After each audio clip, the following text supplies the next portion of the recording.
para gravar. E eu preciso começar essa aula falando para os senhores que é um prazer imenso estar reunido com vocês nessa maravilhosa manhã de quarta-feira para juntos brincarmos, compartilharmos e nos divertirmos com a segunda ciência mais linda, fantástica, sensacional e apaixonante de todas, que é a química, jovenzinhos. Química. E nessa aula de hoje, nós vamos conversar um pouquinho sobre algumas leis que estão associadas às reações químicas, tá bom? Na semana passada, eu fiz algumas reações químicas com vocês, nós vimos algumas evidências de que aconteceram as reações químicas, como mudança de cor, formação de precipitado, tinha um cheiro estranho, vocês não conseguiram sentir o cheiro, mas pela cara que eu fiz, vocês sabiam que tinha um cheiro esquisito. Então, algumas coisas que evidenciavam as reações. Agora nós vamos ver algumas leis que vão determinar como que essas reações acontecem, tá bom? Só antes eu quero comentar com vocês o seguinte, sobre a prova. A prova já está disponível, beleza? Então, quem não fez ainda já pode fazer a provinha, tem até sexta-feira ao meio-dia para fazer a prova. E vocês devem ter percebido que ela está um pouquinho diferente, né? Tem física, química e biologia na mesma prova. Então, ao invés de vocês fazerem uma prova de física com 10 questões, uma prova de química com 10 questões e uma prova de biologia, eu não lembro quantas questões a professora Suzana colocava aí, nós optamos por fazer uma única prova para as 3 disciplinas que é as ciências da natureza, tá bom? Porque no final do bimestre, o que a gente fazia? Pegava as notas de química, física e biologia e fazia uma média. E essa era a nota que ia para o boletim ciências, tá bom? Agora a gente vai fazer o quê? Vai fazer a prova mesclada e aí a mesma nota vai ir para as 3 disciplinas. Então, ao invés de ter 10 questões de cada disciplina, tem 10 questões ao todo. Não, são 8 questões ao todo, e a gente fez proporcionalmente. 3 questões de física, 3 questões de química e 2 questões de biologia, tá bom? Para fechar as 8 questões da avaliação, que vai valer 4 pontos, se eu não me engano.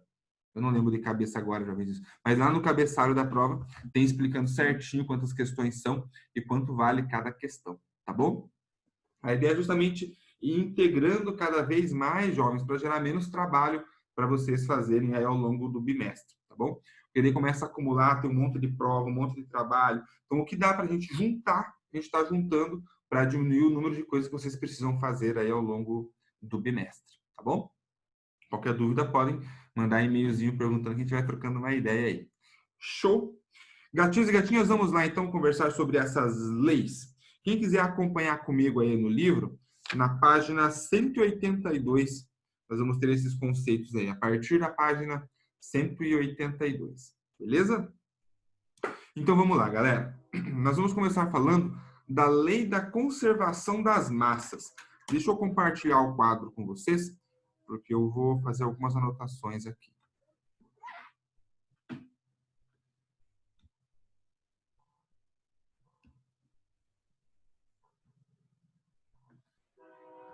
Olha o trem.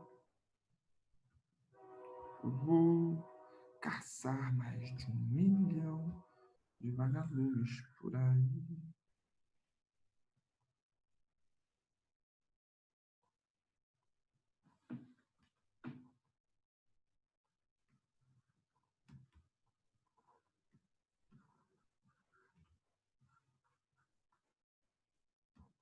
Então, leis ponderais, jovenzinhos, são leis que vão nos orientar quanto às reações químicas, tá bom? Então, a primeira lei que nós vamos falar aí é a lei da conservação das massas.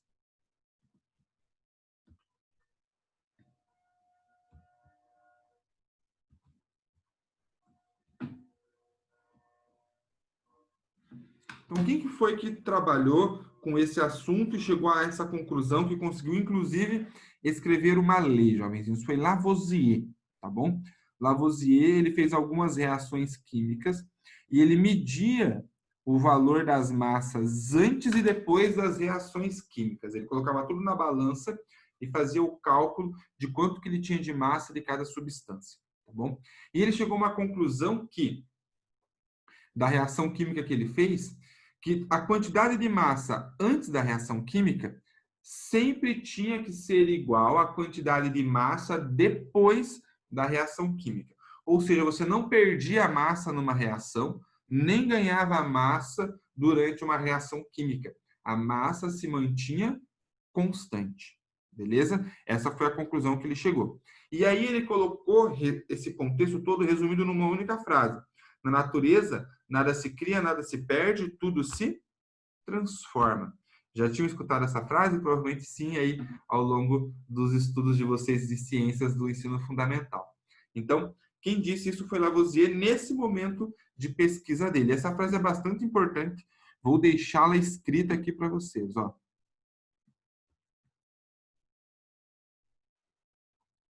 Na natureza,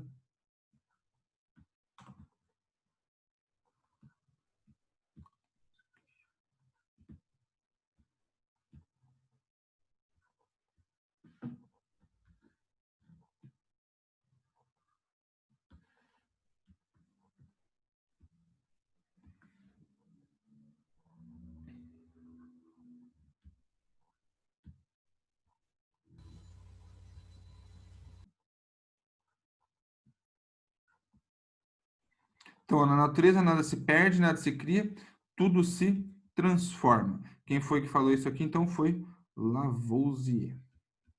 Beleza?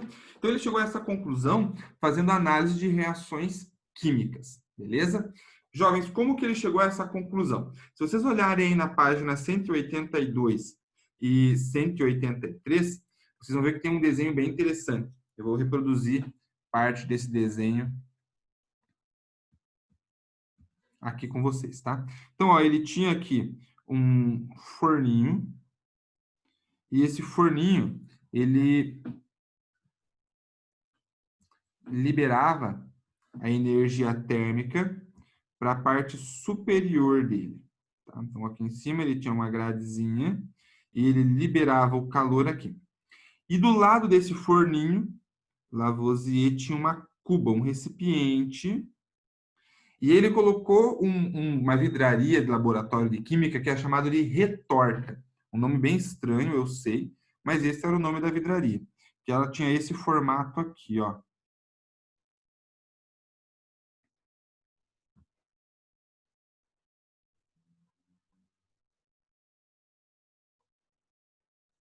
Então, essa vidraria que eu desenhei azul era a retorta. Tem um desenho bem bonitinho aí na página 182 do livro de vocês, tá bom? E o que Lavoisier fez? Ele pegou e colocou dentro dessa retorta um pouquinho de mercúrio líquido, tá aqui, ó. E nessa cuba, jovenzinhos, também tinha mercúrio. Só que esse mercúrio não entrava em contato com a parte interna desse vidro, apenas com a parte externa, tá? Ó. Então, ele podia transitar tranquilamente aqui por dentro sem se misturar. E aí ele colocou por cima, jovens, desse sistema, uma outra vidraria. Ficou ruim aqui. Ele colocou uma outra... Nossa, ficou muito ruim. Aí, melhorou um pouquinho. Que vedava a passagem de ar. E aí, quando ele ligava esse forninho que liberava a energia térmica aqui nesse sistema, o que acontecia? Ele tinha esse mercúrio, jovens, reagindo com o oxigênio desse sistema. E formava um gás que tinha uma coloração avermelhada. A serenidade.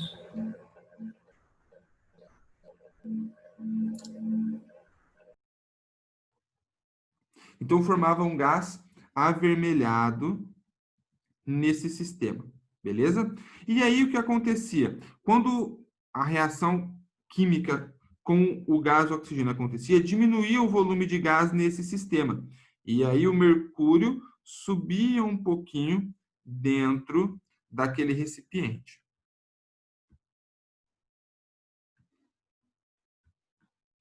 Tranquilo. Beleza? Então, foi isso que Lavoisier percebeu. Quando ele fez a primeira vez, ele não tinha tomado esse cuidado de prender o gás. E aí, quando ele foi medir as massas antes e depois da reação, a massa tinha diminuído. Aí ele, mas como assim? A massa foi para onde, né? Diminuiu. Aí ele pensou, opa, pode ser que tenha formado gás e o gás escapou. E aí ele fez um sistema fechado, o gás ficou confinado dentro desse sistema, e aí ele conseguiu fazer a aferição de massa de forma correta e viu que sim, a quantidade de massa antes da reação química se mantinha constante, ela era igual à quantidade de massa depois da reação química. Beleza? Então, jovens, se você mistura 10 gramas de água com 10 gramas de vinagre e 10 gramas de suco de repolho roxo, você tem 30 gramas de reagente. No final, você vai ter 30 gramas de produto, tá bom? Não tem como você ter 28 ou 35. Não tem como você criar massa ou diminuir a massa ao longo de uma reação química. A massa sempre se mantém constante, tá bom? Vou deixar até um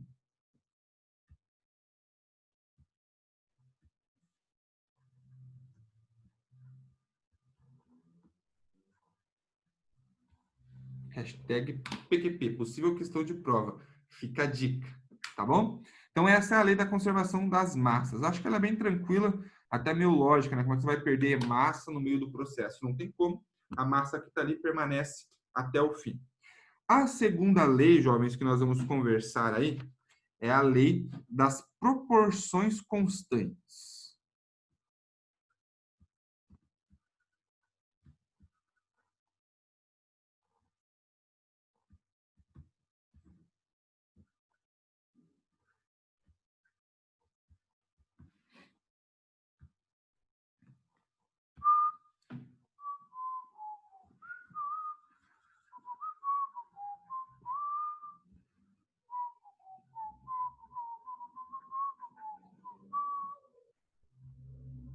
Então vamos lá. Quem trabalhou com essa lei, quem chegou a essas conclusões que eu vou falar para vocês agora, foi Proust, tá bom? Então a primeira foi Lavoisier, a segunda foi Proust. O que Proust percebeu, jovens? Que existia uma proporção entre as massas que reagiam nesse processo da reação química. Então, essa proporção, ela existia entre os reagentes e os produtos, e ela se mantinha para qualquer proporção de reação química. Por exemplo, eu vou fazer o exemplo da água. Nós temos, jovens, na água, o gás hidrogênio reagindo com o gás oxigênio, formando água. A reação não está balanceada aqui não, tá bom? Só estou pensando nas substâncias aqui. Gás hidrogênio mais gás oxigênio forma água. Qual é a porção mínima que nós vamos ter para que essa reação química aconteça? É 2 gramas de água reagindo com 16 gramas de oxigênio. 2 mais 16, 18. Então, eu vou ter 18 gramas de água se formando nesse sistema. E se eu quiser dobrar a produção? Bom, aí eu vou ter 4 gramas de água reagindo com 32 gramas de oxigênio. 4 gramas de hidrogênio reagindo com 32 gramas de oxigênio, formando 36 gramas de água. E se eu quiser aumentar a produção de novo, ou seja, você vai fazendo múltiplos, mas vão ser sempre múltiplos dessa proporção fundamental que nós temos aqui, ó. Então foi essa percepção que Proust teve, que a reação química ela sempre vai acontecer com uma proporção de massas. Então você pode pôr uma massa aleatória? Pode, mas com essa relação de proporção, você consegue determinar qual é a quantidade de massa de outra substância que você precisa ou qual é a quantidade de massa de produto que você vai ter nesse sistema, porque essa proporção ela se mantém constante ao longo do processo, tá bom? Essa foi a conclusão que Proust chegou. Beleza? Jovens, essa conclusão é bastante importante no nosso cotidiano de reações químicas. Por quê? Quando você quer fazer uma reação, putz, eu tenho 60 gramas de gás oxigênio. Quanto de gás hidrogênio que eu preciso para reagir com esses 60 gramas? Você consegue solucionar esse problema pensando numa regrinha de 3. Por exemplo, ó,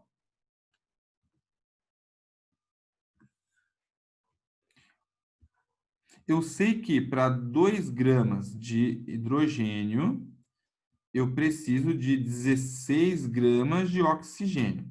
Se eu tenho 60 gramas de oxigênio, quanto que eu preciso de hidrogênio? Você faz uma regrinha de 3, ó. Então, vai ficar 16 vezes x igual a 2 vezes 60. Então, x vai ser 120 dividido por 16. Vou pedir a ajuda da Andressa. 120 dividido por 16 vai dar quebradinho 7,5. Então, tem que ter 7,5 gramas de gás hidrogênio. Então, essa proporção constante também serve para você conseguir determinar quanto de uma substância você precisa a partir de uma quantidade de outra substância que você já tem. Ou, por exemplo, eu quero formar 30 gramas de água. Quanto que eu preciso de oxigênio? Quanto que eu preciso de hidrogênio? Então, você consegue fazer essas determinações a partir dessa lei das proporções constantes. Ela trabalha sempre a partir da massa dessa substância. Beleza? Até aqui, gatinhos e gatinhas, abram o coraçãozinho de vocês e mandem perguntinhas e questionamentos. Vai lá. Tranquilo a ideia? Beleza? Então, a quantidade de massa antes e depois da reação é igual, e a proporção de massa que você tem de reagentes e produtos, ela se mantém constante para qualquer múltiplo de massa que você use para essa reação química. Fechou? Eu vou fazer junto com vocês, jovens, os exercícios 1 e 2 aí, da página 185. Vamos lá? Eu vou pegar uma nova lousa.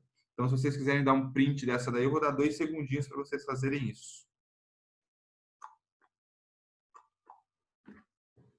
Foi.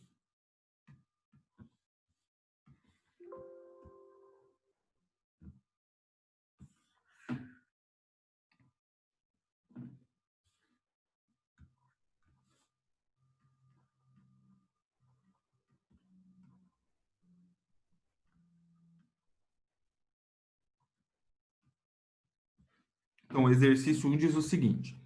Analise a reação química representada a seguir. Cálcio mais oxigênio formando cal. Então, eu vou escrever para nós aqui. Ó, ele misturou cálcio com oxigênio. E aí nós temos a cal, que é usado geralmente em construção civil. Ele colocou, jovens, 16 gramas de oxigênio, formou 56 gramas de cal, mas ele não sabe quantos gramas de cálcio ele precisa para essa reação química realmente acontecer. Lembra que eu disse que a quantidade de massa antes da reação e depois da reação tem que ser igual?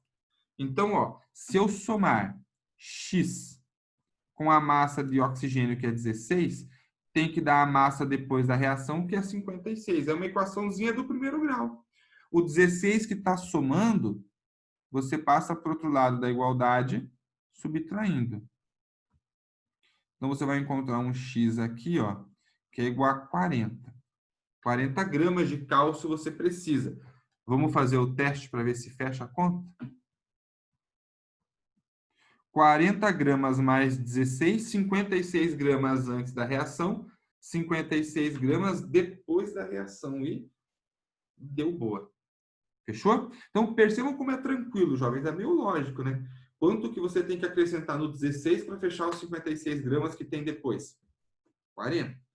Claro que quanto maior é essa reação química e mais diferentes, mais variadas são as proporções, mais difícil fica fazer esse cálculo. Mas sempre vai ser uma equação do primeiro grau para você resolver. É só isolar e deu boa.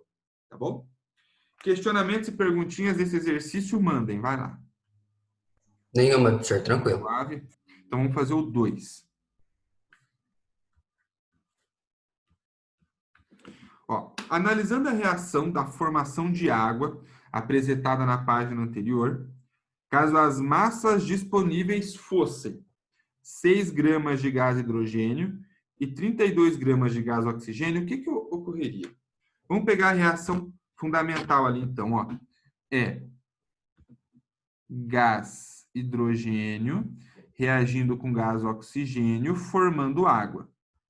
nós temos na proporção 4 gramas de gás hidrogênio com 16 gramas de gás oxigênio, formando 18 gramas de água, tá bom? No que o exercício está pedindo para nós, as proporções são diferentes.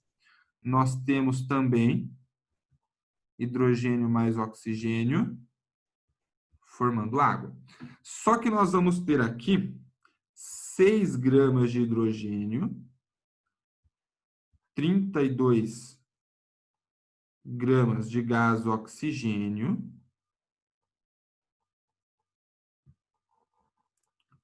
formando uma certa quantidade de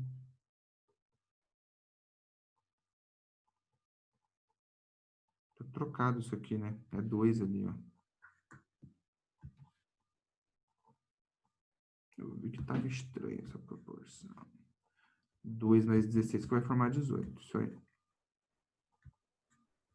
Então, ele quer saber o que vai acontecer nesse sistema agora.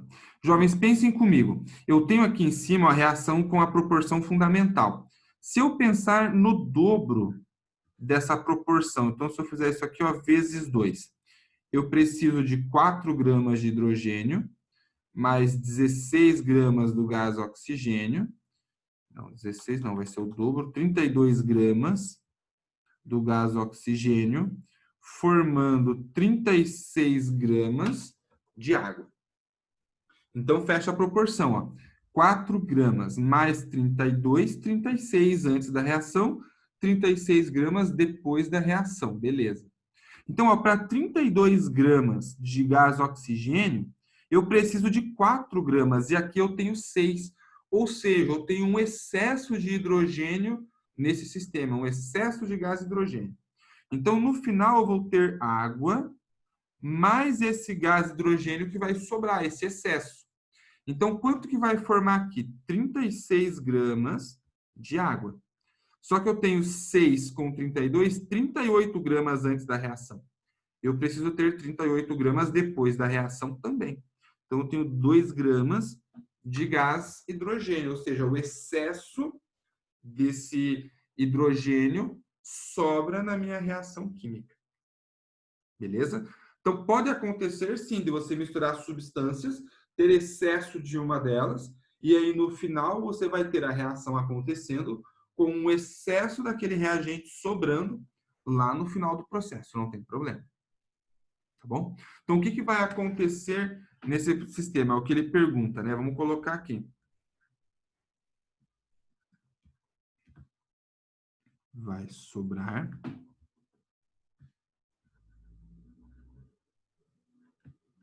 um excesso de 2 gramas de gás hidrogênio. Beleza? Então, você pode ter reação acontecendo e formando, sim, excesso de reagente no sistema. Fechou? Legal. 2 segundinhos para mandarem perguntinhas e questionamentos.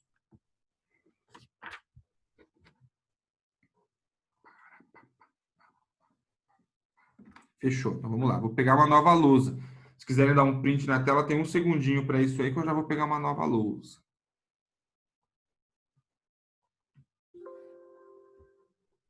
E para encerrar, jovens, nós vamos falar das leis volumétricas.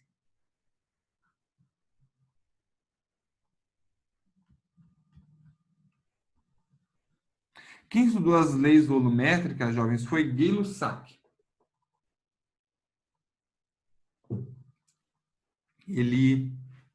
Então, Lavoisier foi a relação das massas, que a massa é constante, Proust a proporção das massas e Gay-Lussac a proporção de volume, tá bom? Então, Gay-Lussac chegou na relação de que a proporção de volume da substância no sistema, ela se mantém constante e, além dela se manter constante, jovens, ela sempre vai ser de números pequenos e números inteiros. Então, por exemplo, se você misturar 2 litros de gás hidrogênio com 1 litro de... Estou chutando valores, tá bom? com 1 litro de gás oxigênio, você vai formar 2 litros de água. Então, a proporção é 2:1:2. 2 litros de hidrogênio, 1 litro de oxigênio, 2 litros de água. Posso encontrar 32 litros com 2 litros formando 70 litros? Não. São sempre números pequenos. 1, 2, 3, 4, até 5, 6 para acabar aparecendo. Mas geralmente é menor do que isso. Números pequenos é que vão representar essas proporções de volume. E sempre números inteiros. Não é 1,5 litro reagindo com 3,6 litros. Não. Ou é 1:2:3, ou é 1:1:2. Não vai ter 1,5:3. Sempre vai ser um múltiplo inteiro desse valor daí para você ter sempre números inteiros representando essa proporção, tá bom? E eu vou comentar com vocês exatamente o exemplo que ele deu aqui. Então, se você pegar, por exemplo, eu vou dar até o que eu falei para vocês da reação química da água, ó. H2 mais O2 formando água. Eu preciso de 2 litros de O2 mais 1 litro de O2, então 2 litros de H2, 1 litro de O2, para formar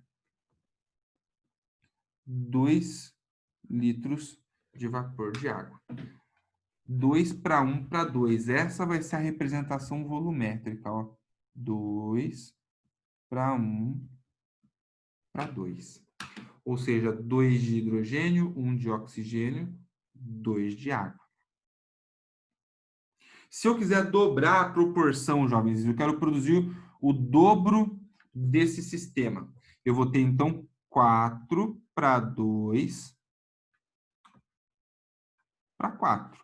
Dobrei a quantidade de produção, mas a proporção, ó, ela se mantém igual. Se eu quiser dobrar de novo, vai ficar 8:4:8.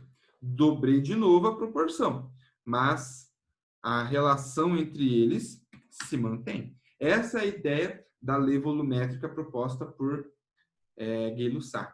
Então, enquanto Proust viu que existia uma proporção de massa, Gay-Lussac viu que tinha uma proporção de volume, tá bom? Jovens, vou ser bem sincero com vocês. No nosso dia a dia aqui do 9º ano, o que a gente vai acabar usando mais? São as leis, a primeira e a segunda que eu comentei com vocês. A de que a massa é constante e a de proporção de massas. Talvez uma vez ou outra acabe aparecendo a de volume, mas a de massa vai ser mais comum. Lá no ensino médio, vocês vão trabalhar com reações um pouco mais sofisticadas, e aí sim vai envolver um pouco mais a condição da lei volumétrica nas análises de vocês. Aqui no 9º ano, elas vão ser um pouco menos comuns de aparecer. Beleza? Mas a ideia também é que a proporção se mantém constante, independente do quanto você aumente essa produção, e que ela é representada, a proporção fundamental, vou grifar ela aqui, ó. Ela é representada por um número inteiro e um número que seja pequeno, tá bom? Essa é a condição das leis volumétricas. Fechou? Jovens, questionem e perguntem até aqui. O próximo tópico é balanceamento, mas nós não vamos falar hoje sobre balanceamento, tá bom? Balanceamento nós vamos discutir na semana que vem. A gente vai fazer com mais calma e é um processo um pouquinho mais longo também que a gente vai ter que analisar, tá bom? Galera, seguinte, deixa eu encerrar esse compartilhamento de tela. Vocês perceberam que eu não postei no mural de vocês hoje o roteiro de estudo, certo?